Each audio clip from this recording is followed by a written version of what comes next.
So we just finished Queen Charlotte, A Bridgerton Story. We tried to hold out and do episode by episode for y'all, but it was too good. We had to watch them all. That fucking ending, like, Shonda, are you trying to break me? Are you trying to break me? Bruh, I was weak in the knees. I was sick. I was crying. I was like, I was shaking like George. Truly. Oh my God. It was so good. And I just feel like, okay, I cry in rom-coms and stuff. I won't lie to you. It's not like this is the first. But a lot of times I'll cry and it's just like, oh. It was like, I could feel it in my chest.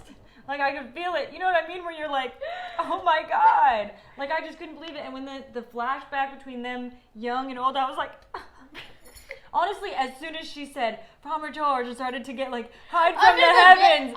When she said hide from the heavens with me, I was like, oh my God. It was just so much like, just love and sweetness between them. Like, you could just feel it. So heartwarming. The way that she looked at him, and like then when he's like, Charlotte, I was like, no, literally. And then I don't when know if you guys faces can see, changed, but I've got goosebumps.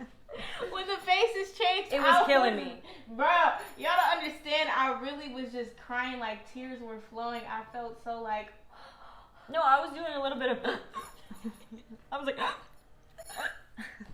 I'm not gonna hold y'all. Shonda Rhimes has the key to every hopeless romantic heart. Oh, she really does. I think she just proved it every series after every series. How do you keep getting better, for one?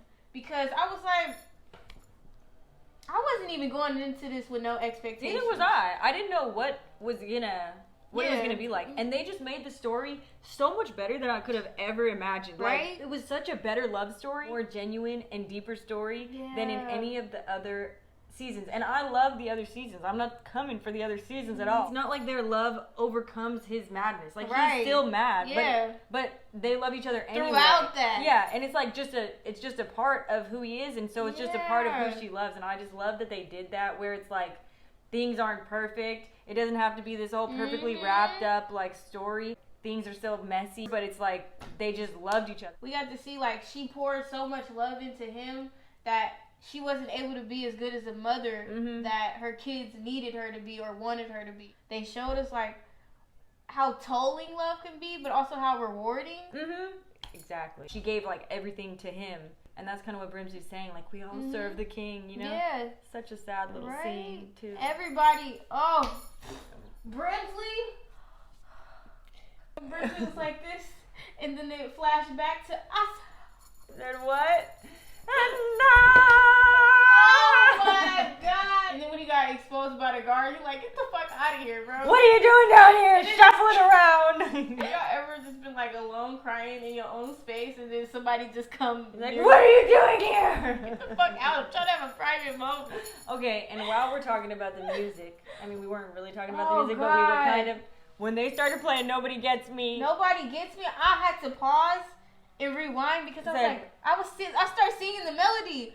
I was like, this is so beautiful. And so perfect. Honestly, I just felt like the acting was incredible. Yeah. And then how many good scenes are we going to get from this whole Bridgerton series? We got Burn For You the first season. I know. We got The Gentleman.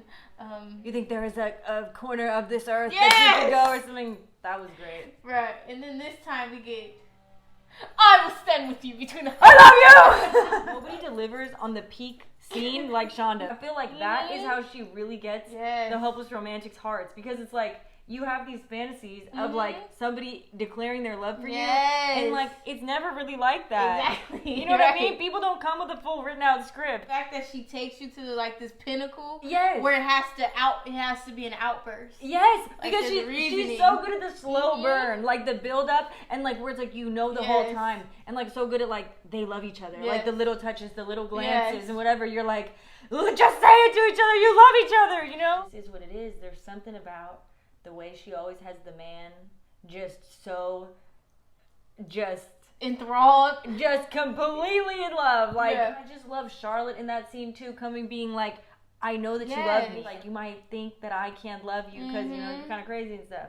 but I do love you. And it's like, Exactly. yes, tell him, Charlotte. Yeah, and it just shows It's you like, so no, much about no. the characters too. That like she got to this point of being so thoughtful of him. Like she Yeah. thought about the whole story. Right. I don't know. When you have that much detail in these stories, it really throws us as a viewer into it. That's why I just appreciate it so much. And then even outside of this great love, this really, really great love that like completely was the center of the series, you have these friendships building between Violet and Lady Danbury, and even getting to see Lady Danbury's story, all seeing how they all came up to become who they are, who we see in the current Bridgerton universe. Right. Like, I know. Yeah, it makes it so everything. rich. Even thinking about how Violet and Lady Danbury are building this relationship as they older, in these moments where also Violet is figuring out that Lady Danbury was with her dad. Right. Them being old enough to be mature about the situation. Whereas, like, I feel like if it was some of the younger characters, it would be like these big blowout scenes. Yeah. She showed mature relationships in a good light as well. Yeah, I just really love their relationship. Yeah. I feel like they did a really good job of kind of talking about more mature themes for women, which I've appreciated seeing, because I feel like we don't get to see that much, like, and like real friendship between women, you know what I mean? Like really, because I feel like a lot of times in the other Bridgerton shows it is, and they kind of reference this, it's like it's more like just gossip. Women and can only gossip. whatever, you can only like go to a certain level, and you kind of see them like breaking that down and be like, okay, let's be actual real friends and actually like share ourselves with each other. And I just thought it was hecka touching. It's hella dynamic. Violet had to open herself up to even want to, like, she didn't even want to say out loud. My blossoming or garden yeah, is they want her. blooming or She wants her something. garden to blossom again. Honesty and the rawness that she had to have back then, when this is not a discussion that people have. Yeah. You know.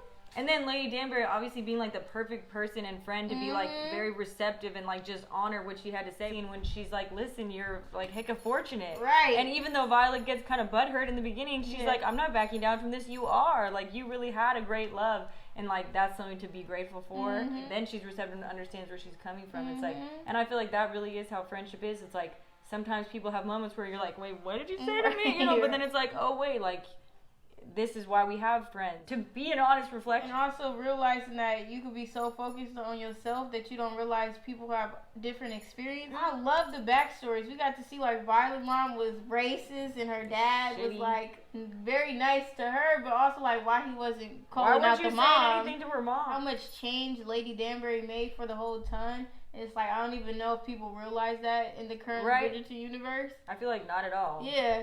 All the younger people, it doesn't seem like they have any idea. Right? But she is very well respected. And like, I don't know, it's just dope because they didn't let us down with the younger versions of these characters. They still have the same vibe. Same essence. They did like a genuine backwards development. You know what I mean? Where it's like you can see how that person grew into this person. Yes. Also love how we watching the show, like first 3 episodes, we like, what the fuck is going on with George? Find out that he has like madness. And then we finally get an episode, and this episode is from his perspective. I love a good perspective shift. Yes. It's just a lot of empowerment throughout. It's just like honest and true relationships that allow a person to be better. Yeah. And that comes with honest and true discussions, even through enemies like Princess Augusta and Lady Danbury. It was just so much better than I even imagined that it was going to be. Me too. It was sad as well because, like, dang, he got all this pressure on his back that then drove him literally crazy.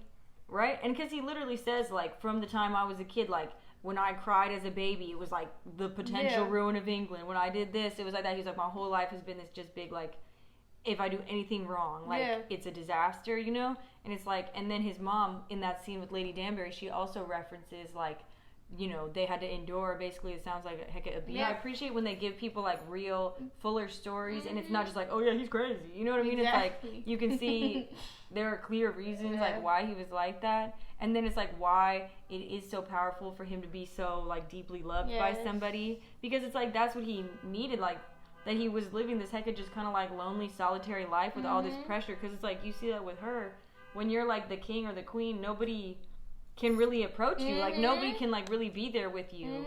That's like, why I on, respect like, a genuine, the friendship too between her and Lady Danbury. Yeah, because like all these people are so like kind of isolated within themselves. So then it's like to see these people like kind of like actually build a bridge between that and be like, I'm here with you, like I like recognize you and love you and stuff. I was like, Yeah, so like you said before, like so rich and powerful, like just a powerful display of love and friendship. Yeah, and like the way that he talks about her, like she's not afraid of anything, and like she's somebody who has all these impulses and all these things and do things that like she's not supposed to do. Yeah. But it like makes her powerful. It makes her like more royal than anyone I've ever known and stuff. Like where he had spent his whole life thinking like he could never make a mistake, and it's like you see like these people actually really love each other, like not just off some kind of initial attraction or like just kind of like, oh, it's just like magnetism or something about him. It's like, no, like you can actually see like this like something in their soul, like they fit together. It's like what the other person needs, and I just feel like it's another level of just touching. It just gets me every time. I'm gonna go home and watch it tonight. I'm not gonna put this on our bar since it broke through. Like it's gold bar. It's solid. The bar is a